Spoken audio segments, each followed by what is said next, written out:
Now, before we get started, I just want to share that on May 25th at 10 a.m. Pacific time and 1 p.m. ET, I'll be joining the Dev Deep Dive series of VMware Tanzu with some amazing panelists like V, Eddie, JC as well. So we're going to be talking about open source, building what's next together, because I get a lot of questions related to open source. Kunal, how do we get started and why open source? How does it work and how can it help shape your future and all these other things. So I'll leave the link and the registration link in the description below. You can go to bit.ly/may3d and you can register for it. It's going to be live, so you can actually ask your questions live with the amazing panel. And to register, the link is in the description below. It will be live on VMware Tanzu's LinkedIn channel. And again, the link are in the description below, so you can RSVP, register for it. Just click on the link and select that I'm attending, register for it, and then attend, ask your questions live. And I'm really excited to, answer all your questions. Hey everyone, welcome back to my YouTube channel, and I hope you're doing great. As a student, you may have a lot of questions. You ask me questions like, Kunal, I'm in my college, what do I do? Kunal, I'm graduated from BTech, BCA, from CS branch, mechanical, other branches, commerce branches. Kunal, what are the various career paths that I can take? All the other questions I get are, Kunal, can you share about your experiences? Why do you choose to work remotely? And what are the other options in careers like after you are graduated? And in this video, I'm going to answer all these questions in a really nice way, because I'll be dividing various career paths that I have personally seen people go choose after they have graduated from like Indian colleges. So this video is targeted towards like the more towards the Indian community, but like definitely people from around the world can also benefit from it. So I'm going to divide it into like categories like level 0, level 1, level 2, level 3. One more important thing I'm going to share with you is that in each category, I will be sharing what are the prerequisites to apply for that role, what are the pros and cons of that role, what are the salary expectations, and what are the like the experiences that you need. So if you want to get started with remote work, what are the experiences that you need? What are the prerequisites? How do you get those roles? Those all things I will share. In every level, I will also share where to find these roles. So this is obviously an important video. Make sure you like, share, and subscribe and watch till end. I'll try to keep it short. I'm recording it live without any preparation because I'm just gonna share my experiences as such. But yeah, let's get started. So I made a tweet about it recently. Let me show you. So here I made a tweet like Indian students often ask me how to get a job in tech after their degree, BTech versus BCA and more. So the first level of job, which is the level 0 job. So this is one of the options that many folks take. Again, these are my personal experiences. I believe I've earned the credibility, being a student and doing great work for the community, helping so many people, and all of the things that I do are available public online or on all my socials. So I'm a huge believer in taking guidance from people who have like facts to prove what they are saying. I believe I have those, so that's why I'm making this video, so it can help other people as well, because I'm a huge believer in that opinions are based around experiences, and here I'm sharing my experiences. So let's get started. Level 0. So the level 0 jobs that you can do after your graduation are mass recruiters. The prerequisites are just basic data structures and algorithms. You can get placed in these very easily on campus opportunities. Many colleges, be that tier 0, tier 1, tier 2, tier 3, whatever, tier or tier, whatever you like to call it, good college, not so good college, college with good opportunities, not so good opportunities. Mostly everyone college has mass recruiters. So what are the pros? It's very easy to get into. That's sort of like a pro, right? But what are the downsides of mass recruiters? Less pay. So you have like around, I don't know, 2.4 lakh per annum, 4 lakh per annum till 7 or 8, whatever. So for some it may be good, but what do I mean by less pay? Kunal, what do you mean by less pay? By less pay, I mean according to the industry standard, how much other new graduates are getting paid in like other roles and stuff. According to that, it's very, very less. The work-life balance is not so good, I believe. I've heard it from other people. Less growth opportunities, so you don't really get a chance to, let's say, explore as much as you want. Obviously it depends on company to company, and for everything I will recommend reaching out to someone who works at a mass recruiter, learning from their experiences, because they would be able to tell you much better. But yeah, overall, what I have heard, it's the work-life balance part is not so good. Less growth, you often sit on a bench and you don't get to do all the cool stuff in tech or whatever. So that's why like it's easy to get into less pay, and that's why you also have a less growth and stuff. So that's level 0, mass recruiters. If you want to get into mass recruiters, these are the things you can keep in mind, and go for it if you want to do it. I'm not here to recommend do this or do that. I'm just sharing the you know pointers, and you are the one to decide what you want to do. Okay, level 1. So the level 1 after level 0 comes FANG in India. FANG now manga, like like Amazon and Google and Microsoft and all these other companies. Actually, these companies in India should be removed from like the FANG part, because it's very like it's very different in terms of what they offer and stuff when it comes to like Amazon and Microsoft and Google and stuff. So what are the prerequisites? How do we get into FANG in India? Try for like the internships part of Microsoft. They have their own like program. I forgot what it's called, but it's pretty good. I've seen many folks get internships via that. Google has their own programs, but what the prerequisites include. So in the interview process, lead code is the only thing that you need to know. Okay, lead code is the only thing you need to know to clear any coding interview of any company in this world. When it comes to data structures, algorithms, coding type interviews, lead code is more than enough. Google, Facebook, Amazon, Apple, Microsoft, any company. Okay, they may also ask you some system design and operating system and stuff. For that, I'll make separate video. Kunal, the question here that I get is, Kunal, is competitive programming required in this? Most of the time they ask you for like in India, they may ask you like rankings and stuff, but outside India, it does not matter much. From the preparation point of view, competitive programming for this is completely not required. Okay, it's only popular here like in India for interview preparation, and that is the reason that India has failed at competitive programming. So if you go to the hacker rank survey, and this may you may find this in the real world as well, all the big competitions that happen in the world, there's so much craze for competitive programming in India, but we have not won a single contest. Not a single contest anyone has won. Even after 100 years, no one from India will be able to win a single contest because of this mindset. As long as there is this mindset, we will not be able to win. What is the mindset, Kunal? The mindset is that they are doing competitive programming to get a job at Google and stuff, which is not a bad thing. Okay, but you're not doing competitive programming, then you're not winning at anything, you're not representing the country. Even as you can see over here, top countries, as you can see, India and the United States don't even place in the top half. India is in the 31st ranking. So if you want to get into competitive programming, I would highly recommend taking guidance not from Indian competitive programmers, but actually from people who have made it into competitive programming. There are some great channels like Eric To is there. There's this guy William, who is great. He wins a lot of contests. So as you can see, country with the best developers by domain and stuff, India is nowhere ever here, which is not a bad thing. I'm not saying that if India is not here, that's a bad thing. I'm just telling you the reason why they're not here. They only do Code Chef and get some rankings and Code Chef questions and stuff. It's very easy to get like stars if you're consistent and all these other things. In order to be a real competitive programmer, represent the country at the global scale, we would never be able to do that because we are busy running behind FANG and starting their own YouTube channels, teaching at other courses, how to crack FANG courses, creating YouTube videos around that. So that's one of the things. And it's basically about it. Only take guidance from people who have actually done competitive programming, represented competitive programming. In India, there are none. So lead code mostly. So whenever someone tells you like you have to do competitive programming in order to get FANG in India, no, you just need to do lead code. You don't have to listen to me. You can also Google yourself, Google interview questions, Facebook interview questions. Over there, the lead code questions that you will find, those will be from lead code easy to medium to hard. That's it. Okay, CP can definitely help you, but it's not required. It's like preparing for IIT JEE and then scoring really well in IPU exams. You could have prepared just for IPU exams. Why go prepare for IIT JEE?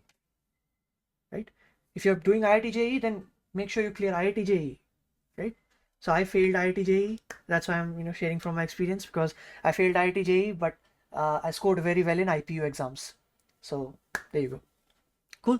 Pros for FANG in India, easy to prepare. You just need to do like lead code, and the questions that they give you are pretty straightforward. You can Google that. You can also get an opportunity to create your own YouTube channel, because many students are really into how to get into FANG in India. So if you create a YouTube channel and say how I got into FANG, this much or la di da di da da, you'll get a lot of views and stuff. I personally don't recommend doing that. I have so much experience with like remote work and all these things. I do travel around the world, but I never took that as an opportunity to create clickbait content. I always create content that has action items, more tech focused, sharing people's experiences. But if you're into, creating a brand or about that, you can definitely go for it. There's nothing wrong with sharing your experiences. It's totally fine. Cons in India, they might discriminate with degree. For example, Google, Microsoft, they don't come to all campuses. They only come to nice campuses. And the pay is all the one of the downsides is that it's a little bit overhyped. I have heard that the work-life balance is okay. Obviously, it depends on company to company. So you can definitely reach out to people. I have heard Microsoft has good work-life balance. I've not heard very good things like about the other companies. But yeah, and the pay also is pretty average as compared to what you can make in like other opportunities. So average pay is like, I don't think like the base pay, if Microsoft says that the CTC is 40 lakh per annum, that's not 40 lakh per annum in hand. That's like a bond of stocks divided into like a few years, and then your base pay is around, I don't know, 13, 14 or what. Fine, even 20 if you take. That's nothing compared to remote work. Nothing. Literally, it's one fourth of remote work, one third of remote work. So average pay and a little bit overhyped. So I'm not saying don't go for it. I'm not saying like it's bad. I'm not saying average pay is bad.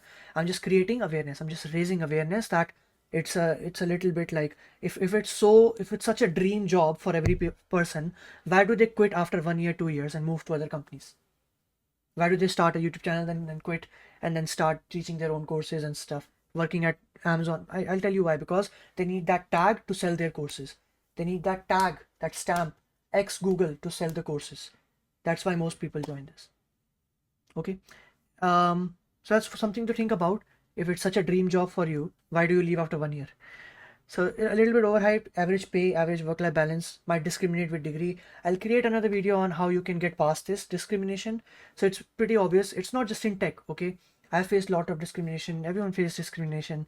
So if you're getting discriminated at one place, try to go to some other place where they value your skills. Very simple. That's it. No problem. Okay. So if your goal is to go into FANG in India, good luck. You can definitely do it with the right preparation. Ask for referrals when you apply. Prepare with lead code. I think it should be more than enough. And give your interviews, and you should be good to go. All right. So if you want to get into FANG in India, then good luck, and I wish you all the best. Level 4, level 3, thread number 4. So sorry, level 2. So level 0, 1, 2. Yeah, level 2, Indian startups in India overall in general. Okay, in your own country as well.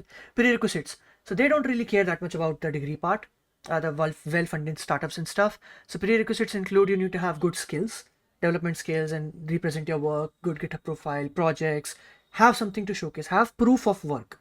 Okay, and the second part is networking. Work with a lot of people, good communication skills, build your network. Your network is your net worth, right?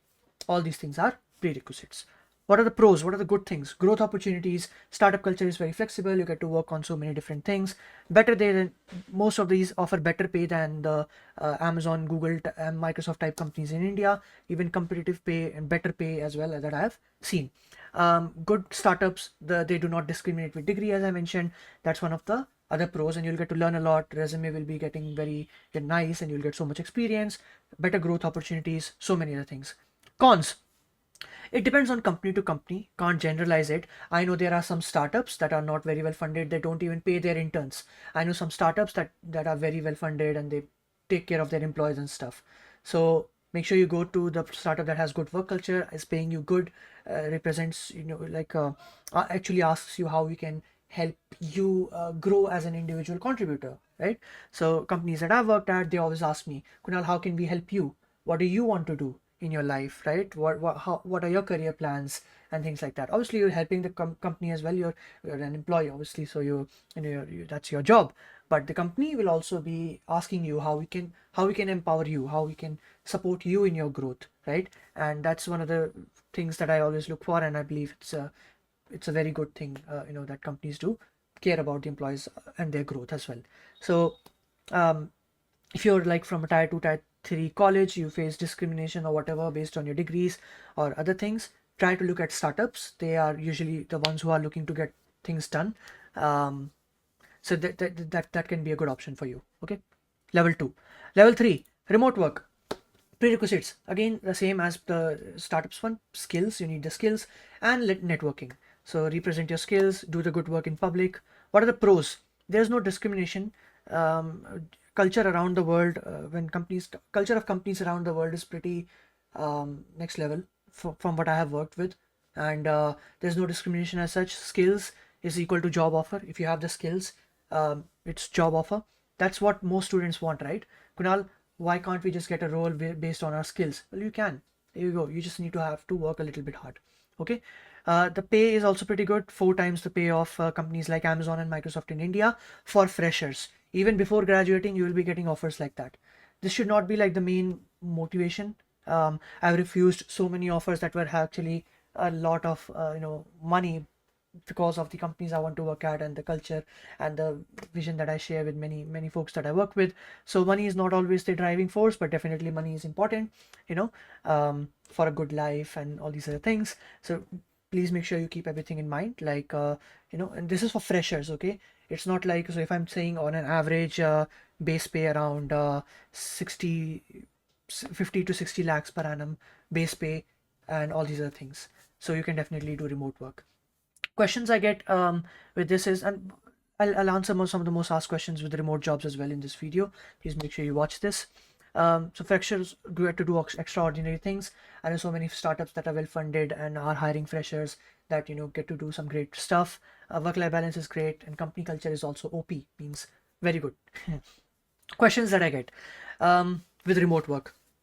Question number 1 that I get is for folks in India. Okay, can you be a full-time employee when working remotely? Yes, most of the remote jobs are full-time. They are not contract-based as stuff. Some might be contract-based, but most of the remote jobs are full-time only that I have seen. Every portal that I have gone to, everything, it's full-time. They hire via other companies like remote.com and things like that. So are remote jobs full-time? Can you work for remote companies in like the US or whatever while staying in India as a full-time employee? Yes. Second thing, do remote employees working from India for companies outside India get perks like stocks and all these other allowances and everything? Yes. Yes, you do. You get every perk that other Indian companies also give. So you get stock, bonuses, depends on company to company, but you definitely get it. For startups, definitely. Yeah, you have to, it again depends on company to company, but yeah, in my experience, I've seen. Point number 3, the most asked question about remote jobs is, if you're working from India, do you have to pay any extra tax? So in India, the tax limit for everyone in India is 30%. So the question I get is, do you have to pay 30% plus 18% GST? No, you don't have to do it. You don't have to pay 18% GST, because either you would be employed via remote.com or something like that, or if you're doing like contract based work or whatever, under the GST law, export of goods and services is 0% GST. Only time you will be paying for GST is if you're doing freelancing for an Indian company while staying in India. For outside remote work that I'm offering, that I'm sharing right now, no. Even for full-time employees and everything, no. So you can actually earn in dollars and spend in rupees. It's true. I'm doing it as a student. I know many other people who do it, and it's pretty great. It's good. Cool. So these are 3 questions I get. There was one more question that I got quite a lot when it comes to like remote work. Is it permanent job? Yeah, that definitely it's a permanent job. I answered about the tax thing and everything. That's pretty much about it, and it's just a great option, because if you don't get like get discriminated or whatever, and it's like they really care, and it's pretty fun, and it's just that most of the problems that I had in my career were solved by working remotely. So definitely, more than the pay, always focus on what the company has to offer, how they're empowering you in your growth. If you align with the company's culture, if you share the vision, and if you're helping them, and if you're really interested in working with them, right? It's very, very important. Cons: you may miss folks in person. I think that's one of the downsides. Too many Zoom calls and everything. You try sometimes, you wish you can meet folks in person. For that, there are events and meetings and stuff that you may have, gatherings. But yeah, that's something that you lose out on, which is the human touch.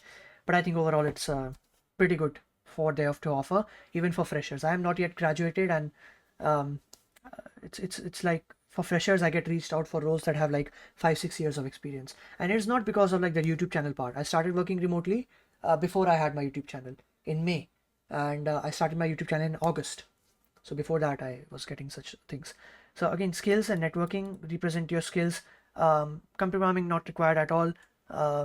Projects and open source contributions. Open source can really shine over here. So that's level number 3, remote jobs. Level number 4, your own startup. Now, lots to consider when it comes to skills and networking and funding and freedom and management, risk and experiences and teams and so many other things, right? So reach out to founders and learn from their experiences. That's it for this one. I mean, I can make it's like it's a whole different league, right? The money and the things that you earn can be this much or this much, depends on company to company, person to person. So definitely reach out to founders and learn from their experiences. I'm somewhere between 3 and 4. So I have my own community and I'm working remotely as well. And that is basically about it. I'll leave the link to this tweet in the description below. But I think like the remote work is the best option, I believe, both in terms of like the pay and networking and learnings. It's basically about it. Yeah, at last, do what you like. It's your life, and you deserve to make the most out of it. Make sure you are humble and be empathetic towards others as well.